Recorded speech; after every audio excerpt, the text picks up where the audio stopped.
también por el revuelo un poco que había al final, porque como hemos llegado todos a la vez, uno completo, pues claro, como estamos entrando en cada charla, pues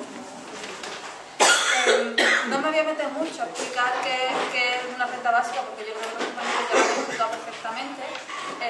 Tampoco me voy a meter mucho a explicar lo que es la ILP en sí, porque creo que también se ha dado algunas puntillas y diré algunas cosas que a mí me parecen fundamentales.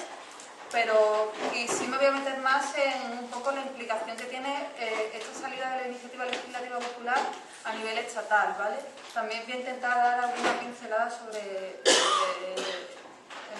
cómo afecta el empleo, o sea, cómo afecta a la sociedad del empleo y cómo afecta también a la economía. Bueno, ¿cómo nace la ILP, ¿no? ¿Cómo sale? ¿Por qué? Nace el día, como he explicado ya, se presentó el día 14 de marzo. Llevamos trabajándola pues desde el 1 de julio del año pasado. Hemos corrido lo que no hay en los escritos para poderla llevar para adelante, además sin financiación, sin liberados, sin estructura. Lo hemos hecho de la forma que buenamente hemos podido, porque creíamos que la situación era ya de emergencia. La renta básica no es la primera vez que se habla de ella. La renta básica se lleva trabajando desde hace al menos 30 años. Y eso es una cosa que tenemos que reconocer también, ¿no? Porque en base a ello nos hemos ido formando los demás y las demás que estamos aquí. Pero sí que es verdad que siempre nos había dado la impresión de que se había circunscrito a ámbitos más ideológicos, a ámbitos un poco más cerrados, y lo que queríamos era dar el salto a lo que es la población, ¿no? El salto a que en las conversaciones diarias saliese la necesidad de la renta básica. ¿Por qué? ¿Por qué ahora? O sea, ¿por qué dar el salto ahora? Bueno, antes no sé por qué no se había hecho. Lo que sí es verdad que ahora era importante, pues, por la situación que tenemos. Llevamos muchos años de crisis ya, de crisis de estafa, llevamos muchos años de crisis, que significa también que muchas personas han perdido ya las prestaciones por desempleo, han perdido los subsidios, están viviendo de lo que buenamente pueden o le dan las familias, de los lugares de caridad, etc. Y tenemos otras situaciones mucho más horripilantes que ya ni la familia le puede ayudar, ni las agencias de caridad le ofrecen nada, y se encuentran en la nada absoluta, pero en la nada más absoluta. Además, también está relativamente no, casi directamente asociada el hecho de no tener ningún tipo de ingreso con la barbaridad de desahucios que está habiendo. De desahucios que muchas veces terminan, pues, en cosas mucho peores, ¿no? Como por ejemplo suicidio. Por tanto, la situación creíamos que era de emergencia social y decidimos que fuese como fuese, íbamos a sacar la iniciativa legislativa popular adelante, porque eso nos iba a dar la excusa de poner mesas en la calle, hablar con los vecinos del barrio que íbamos viendo, o sea, que van pasando por ahí porque me tienen la mesa, y además también nos daba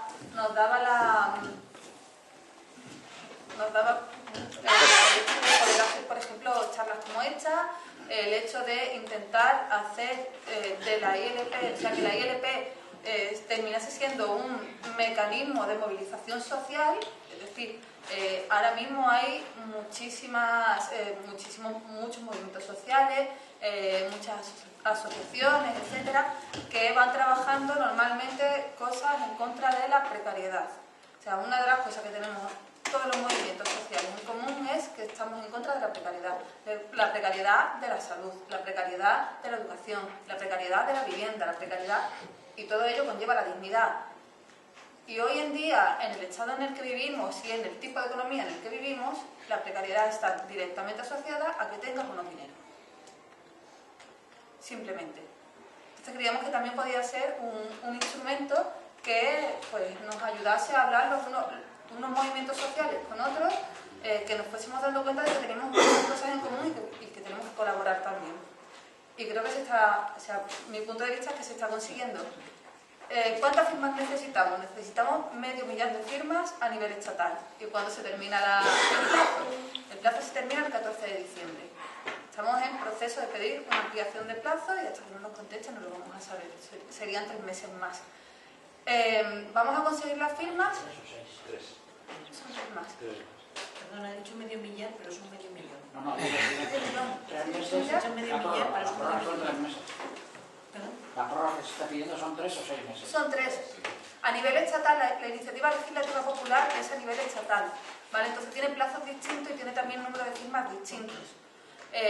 A nivel estatal se necesitan 20 millones de firmas, es decir, 500.000, y el plazo ordinario son 9 meses, ampliables a 3, ¿vale?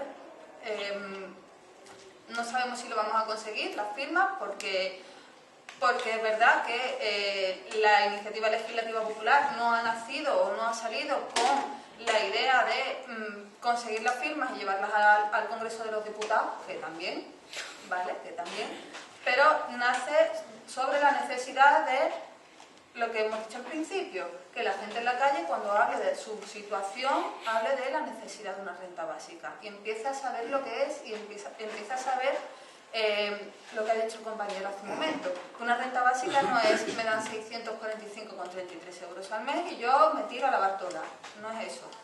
Se trata de cubrir necesidades básicas, cubrir la vivienda, cubrir la parte que se pueda de la vivienda, porque ya muchas veces pagando el alquiler ya te quedaría sin nada, no sé que compartas piso, pagar la parte que puedas de la vivienda, pagarte los suministros de agua, luz, etcétera, la comida, y si te da para el transporte, estupendo.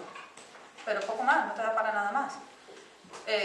No, a lo mejor en mi pueblo te lo puede dar, pero en ciudades grandes es imposible, es inviable y es donde se satura, o sea, donde más núcleo de población hay. Por tanto, creemos que es el momento de que la población empiece a hablarla y empiece a desmitificar, a quitarse los mitos que habían a favor o en contra de la renta básica para que empecemos a hablarla como una cosa real y necesaria. ¿Por qué es necesario hoy en día? O sea, ¿por qué hoy en día? Pues es necesario hoy en día porque estamos en es necesario y se comienza a hablar cada vez más de hecho hoy en día porque la gente se ha dado cuenta de que efectivamente tenemos más del 20% de personas en riesgo de pobreza, porque la pobreza infantil es escandalosa, porque el nivel de desempleo ya no se sostiene, porque de los 5 millones y más de 5 millones y medio de parados que hay o de paradas que hay, la mitad aproximadamente, bueno, sí, casi, un poquito más del 40% no cobra nada, porque del 59% que cobra algo, que cobra algún tipo de subsidio, la mitad cobra rentas mínimas de inserción, es decir, cobran rentas que son inferiores a 420 euros, 426 euros, muchas veces están inferiores que, Javi lo sabe, Javi es un compañero de la renta básica de Sevilla y está recogiendo firmas recoge firmas en la Consejería de Asuntos Sociales, que es donde se pide el salario social en Sevilla, que es la renta mínima que ya, la última que te queda, y si es que te queda y si es que la puedes conseguir. Y él sabe perfectamente cuál es la situación de las personas que van para allá. Situaciones de no me la dan porque mi marido trabajó 2 meses este año, o mi mujer trabajó 2 meses este año, o no me la dan porque no tengo hijos, o no me la dan porque vivo en casa de un amigo, que es una situación real, vivo en casa de un amigo, o estoy rotando en casa de amigos y familiares para no molestar demasiado tiempo a nadie, porque me siento una molestia, pero como no cambio el padrón municipal para no perder la ayuda, la renta mínima anterior que tenía, ahora no puedo pedir el salario social. O personas que de salario social le computan cuánto le cubre y son 90 euros. Son situaciones realmente escandalosas hasta el punto de nosotros en Sevilla tenemos una asociación, aparte de la plataforma, tenemos una oficina precaria y muchas veces allí te sientes desesperado porque no le puedes responder a la persona. Lo único que le puedes responder a la persona que te viene a preguntar es no puedes hacer nada, no tienes nada, no hay nada para ti. Es lo único que se le puede responder.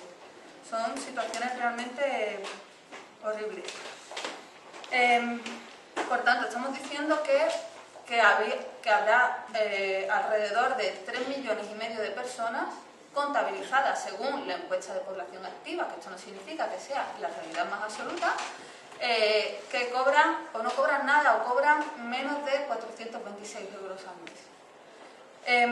Además pasa otra cosa, con las rentas mínimas de inserción, como son competencias autonómicas, otras rentas son de competencias municipales, pero normalmente autonómicas, te encuentras con la situación de que no son iguales en cada lugar. Y por ejemplo, en Sevilla pasa, o sea, en Andalucía pasa, y sé que en otros lugares más pasa, se cumple la regla del 11 por 12.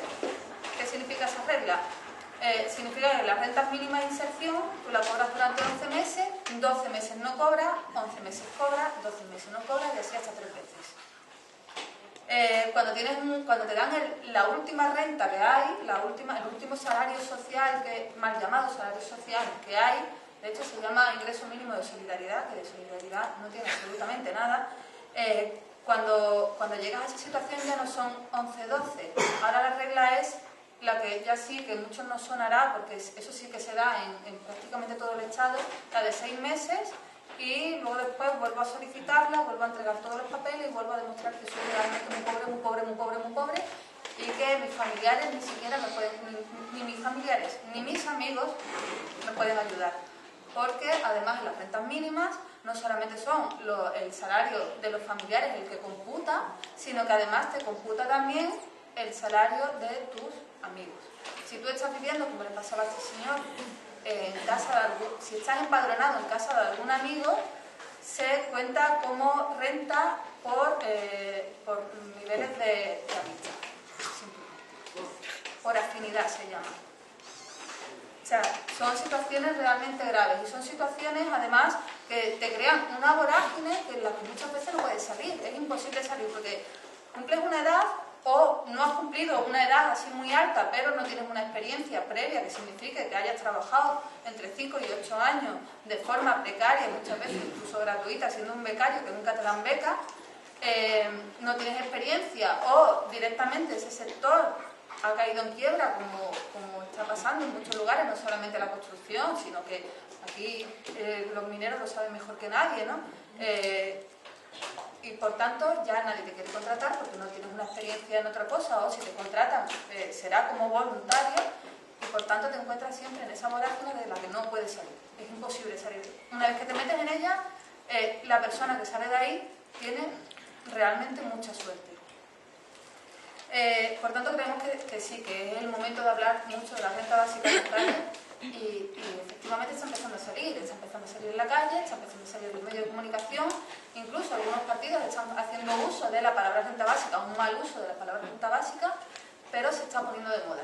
Y la moda no es buena, pero sí es buena que empecemos a captar qué es. Bueno, ¿qué pasa a niveles de empleo? ¿Qué está pasando? A niveles de empleo pasa que hace, una vez empezada la crisis, muy poco tiempo después de haber empezado la crisis, viene la Unión Europea y nos dice, señores, los estados que creemos que no vais a cumplir con el Tratado de Maastricht, es decir, y hay una manifestación, ¿no? Contento ahí.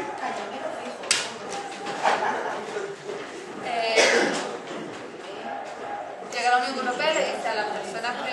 Los de Podemos. No, la PA. ¿Eh? La PA. Ah, en la PA. Creí que eran los de Podemos. Mañana la liamos, bueno, eso, viene la Unión Europea y le dice a los estados, a ciertos estados con los que piensa que no van a poder cumplir con el Tratado de Maastricht, que es aquel que firmamos cuando quisimos acogernos al euro, la mayoría de los estados, nos dice que como tienen serias sospechas de que vayamos a poder cumplir con esos niveles que se nos ponen de deuda pública, déficit, inflación, etcétera, pues que vamos a firmar un tratadito. O sea, no es un tratado, es un acuerdo. Y efectivamente firmamos ese acuerdo que es absolutamente sangrante. No lo firmamos solamente España, hay muchos más países que lo firman. De hecho, el título son como 6 líneas porque nombra a todos los países. Y es mediante ese acuerdo que firmamos por lo que se empieza a cambiar la Constitución, por lo que se cambia el artículo 135 de la Constitución. Fue nuestro gobierno, que no es nuestro porque gobierna para sus propios intereses y para intereses de otras personas, no para lo que se supone que debería ser una democracia, con esa soberanía popular, etcétera, el que firma una cosa y ahora se dedica a decir que no puede hacer nada porque tenemos el compromiso del déficit, el compromiso de la deuda además.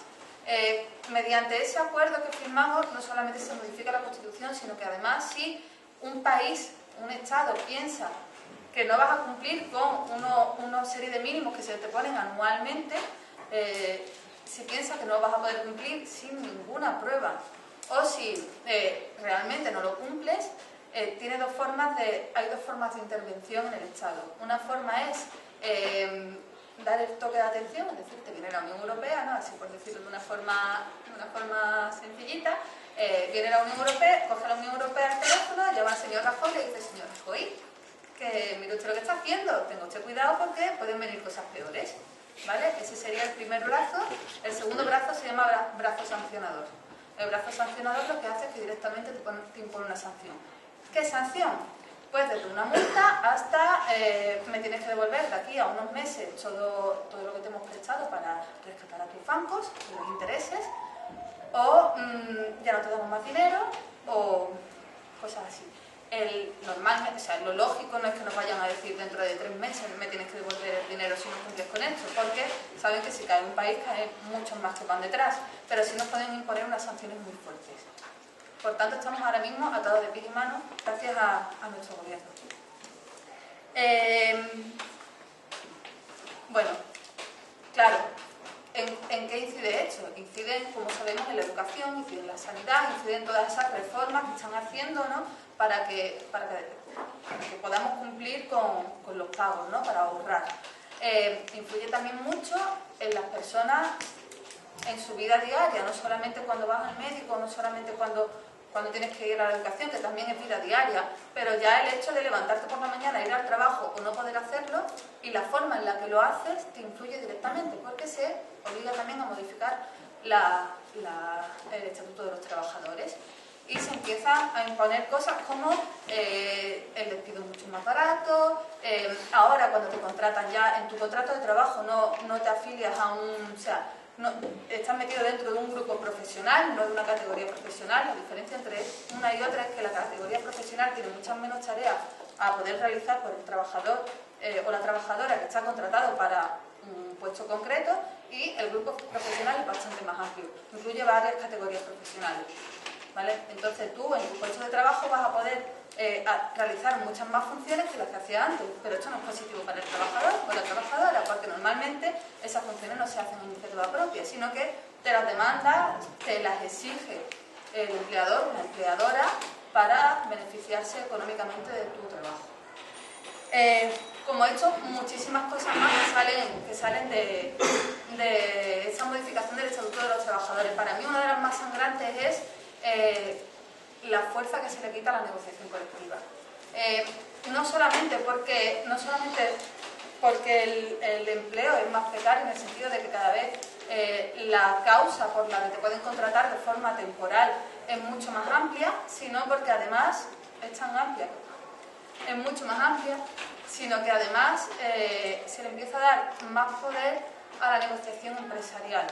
¿Qué negociación empresarial? Pues los convenios empresariales. Si viviésemos en un país ideal, los convenios empresariales podrían ser buenos. ¿Por qué? Porque, bueno, si tuviésemos unas condiciones laborales homogéneas, dignas, buenas, el trabajo no fuese dirigido a lo económico simplemente y a la acumulación económica, sino que fuese dirigido a otra cosa, pues normalmente tú en tu puesto de trabajo, con las personas con las que trabajas, te podrías coordinar mejor, negociar cosas mejor, pero eso no es así. eso no es así. Lo que pasa es que al final, como entre los contratos temporales, que tú no te vas a... Miguel, mañana nos montamos una huelga. No, ¿para qué? Si me van a despedir el mes que viene, y encima si soy problemática, lo mismo la semana que viene no me quieren volver, o sea, una vez que me despidan no me quieren volver a contratar más.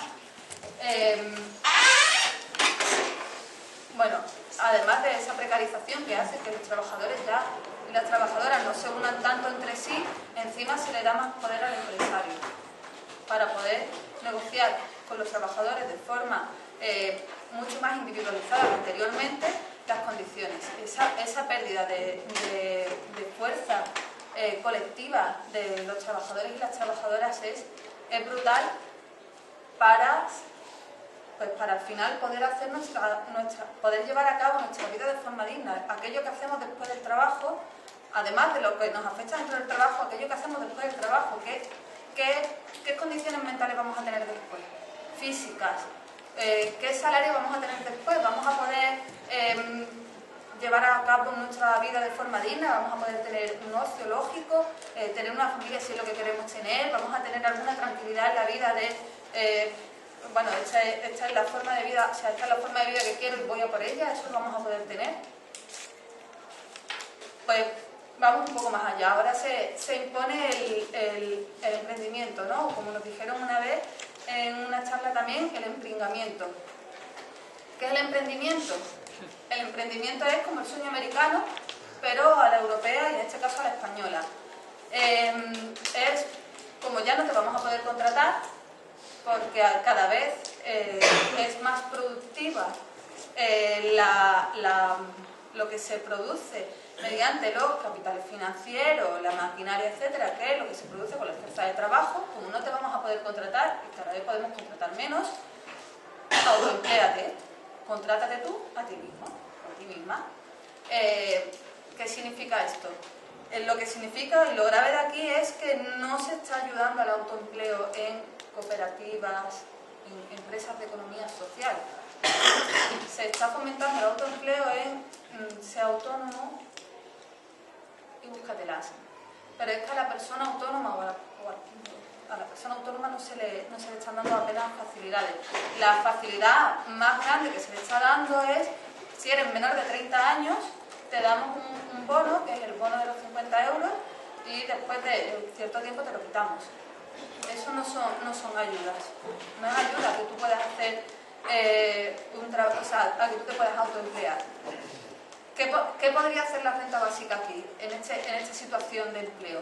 Pues por un lado, que tú sepas que tienes un colchón de seguridad y que si aquí la empresa no te está dando unas buenas condiciones de trabajo, tú lo dejas. Y lo dejas y tienes tu colchón de seguridad. Es decir, creo que volvería a aumentar la fuerza colectiva de las personas. Y por otro lado, si tú te quieres autoemplear y quieres empezar a montar cooperativas o hacer, no sé, otro tipo de economía como está proliferando ahora tanto, también sabes que si esa empresa no va bien, quizás vayas a tener deudas, pero quizás también no te mueras de hambre. Y eso también es importante. Yéndonos de aquí, para tampoco alargarme demasiado, porque creo que sí que se me está yendo, ¿no? Me voy a ir directamente a lo económico, ¿no? Que es lo que normalmente se pregunta más. ¿Cómo se financia la renta básica? Nosotros siempre decimos que somos un movimiento social y que como movimiento social lo que estamos pidiendo son derechos porque sabemos cuáles son las necesidades de la población y porque las estamos viviendo. Muchos de nosotros personalmente y otros muchos de nosotros pues porque estamos colaborando y las estamos viviendo. Por tanto, nosotros lo que estamos pidiendo son derechos que creemos que tiene la población realmente. Y ya después que vengan nuestros señores técnicos, nuestras señoras técnicas, nuestros gobiernos, a coger todos esos recursos públicos que vamos generando y que vayamos a ir también cambiando y comenzar a poner en marcha esos derechos. Pero bueno, sí que hay algunas pinceladas para que no quepa demasiado tiempo.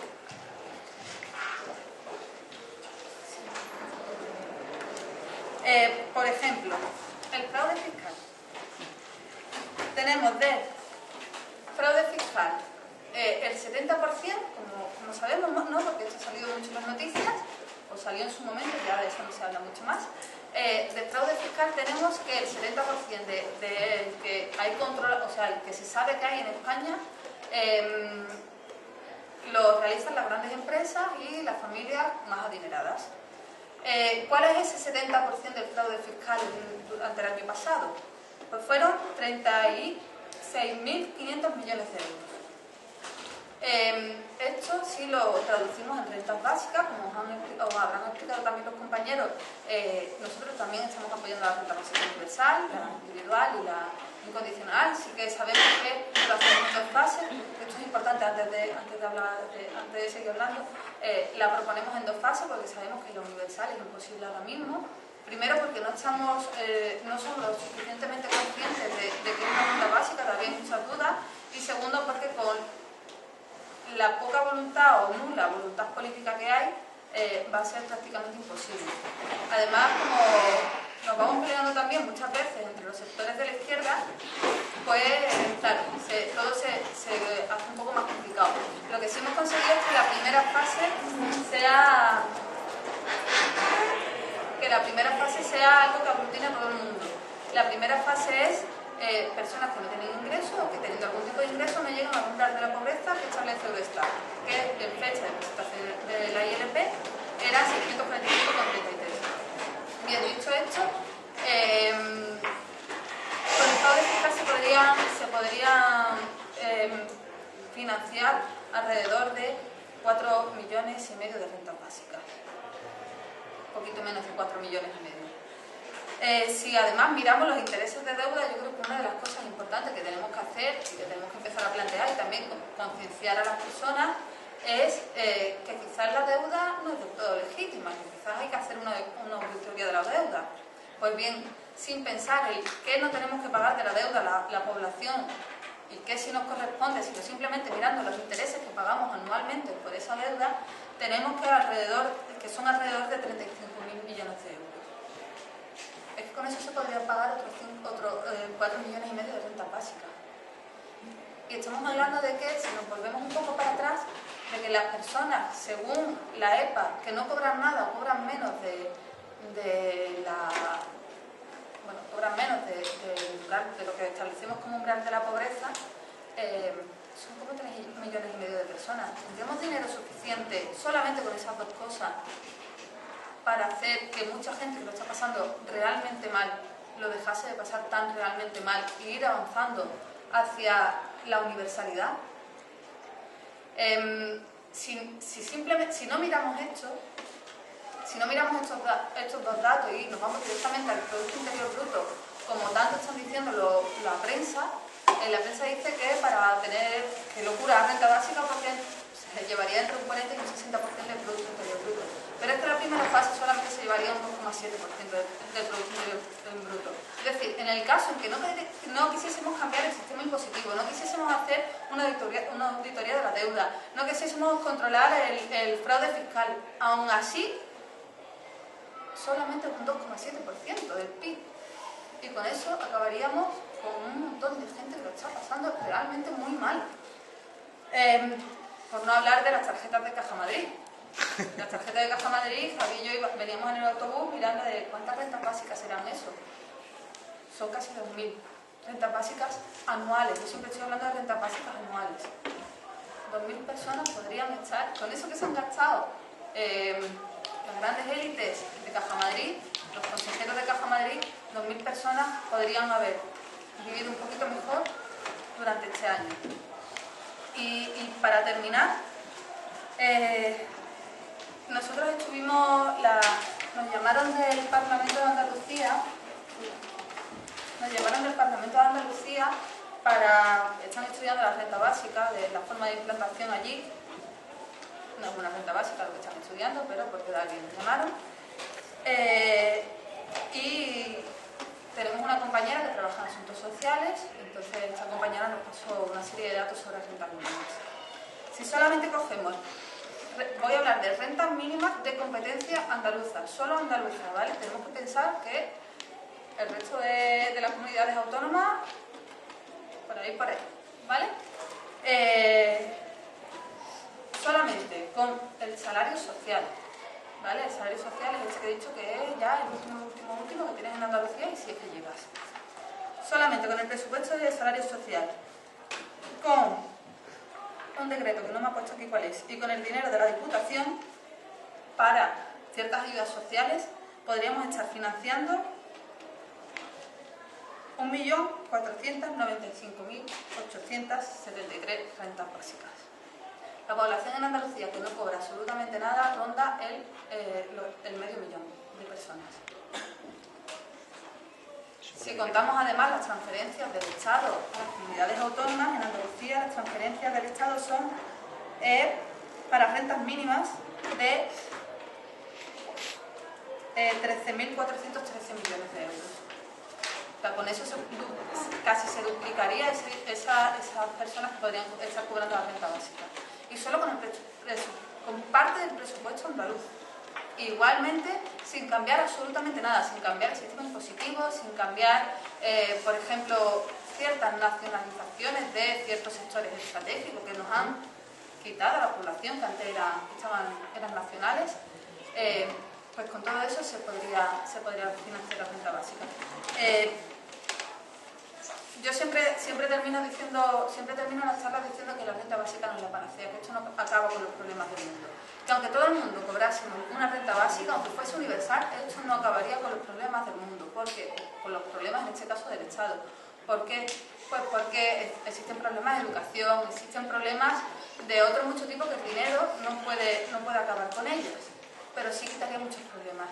Y si vamos enlazándola, y si vamos en paralelo con otras muchas luchas sociales que hay que seguir llevando a cabo,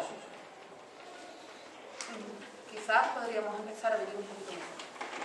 Así que ya solamente es cuestión de que lo pensemos bien y pensemos si merece la pena esta iniciativa, si merece la pena movilizarnos realmente por ella y...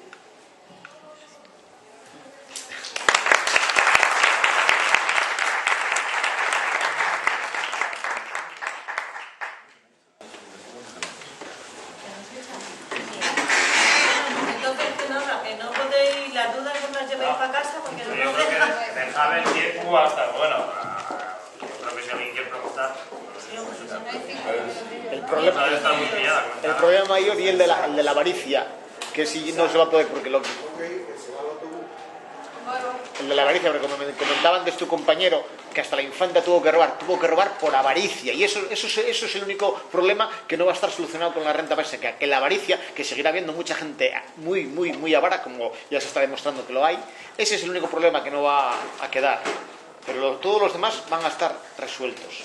Y hay temas, lo que antes no sé, que apunté aquí, no sé quién lo decía, que el problema es que mucha gente ya ha perdido la vida, y esa gente ya no le va a servir de nada que se pueda hacer, y ese es el problema, que hay mucha gente que se están muriendo y ahora solo que queden desahuciados y tal, que hay gente que de más buenas formas o peores va aguantando, pero es que mucha otra gente ya no ni ha aguantado, y ese es el problema, que como se siga así, y lo que antes también hablaban de que aquí en Asturias hay una renta social o algo así, según me dijo el otro día una chica, que ya la tardó en cobrar 1 año y medio, y muchísima gente no puede esperar eso porque le vuelve a pasar lo mismo, o sea, se acaba pegando un tiro.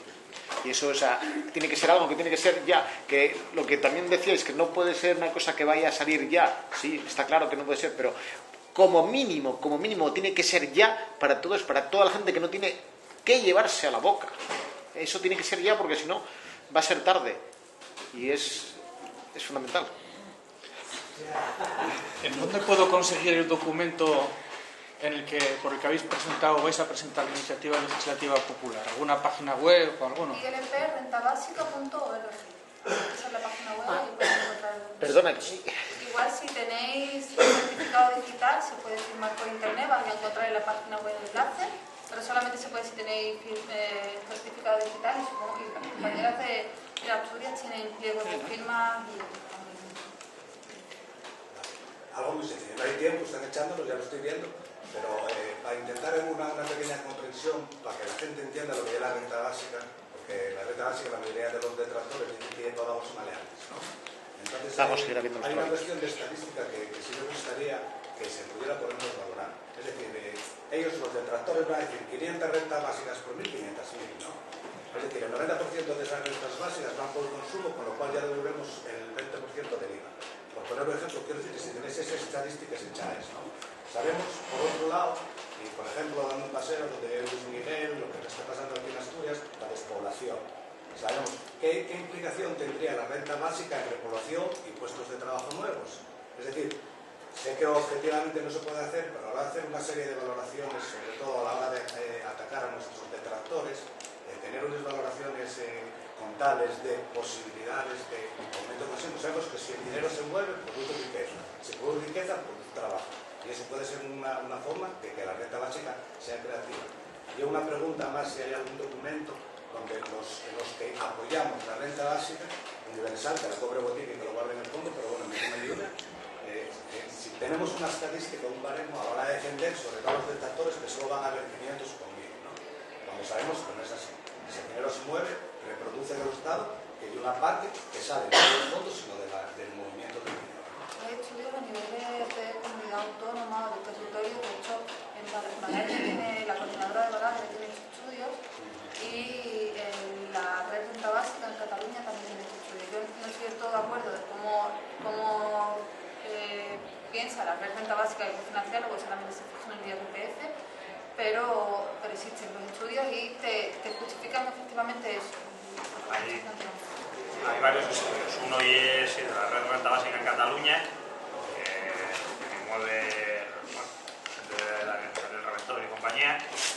Luego hay varios estudios de Baladre, uno circunscrito al municipio de La Orotava, en Canarias.